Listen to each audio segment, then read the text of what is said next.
Një delegacioni i Partisë Italiane Fratelli d'Italia, forcë politike e kryeministres Giorgia Meloni, vizituan kampin e emigrantëve në Gjadër të Lezhës.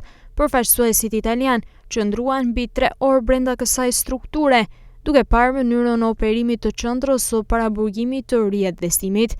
Delegacioni përbëhej nga emra të rëndësishëm të politikës italiane dhe përfaqësues të lartë të Dhomës së Deputetëve dhe Senatit, mes tyre Galeazzo Bignami, Lucio Malan, ndërsa në përfundim të vizitës, deputetja e Fratelli d'Italia Sara Kelani, përfaqësuese për Departamentin e Emigracionit, holli poshtë pretendimet e opozitës italiane dhe deklaroi se kampi funksionon normalisht dhe se deri më sot janë 536 raste emigrantësh të përpunuara në kamp.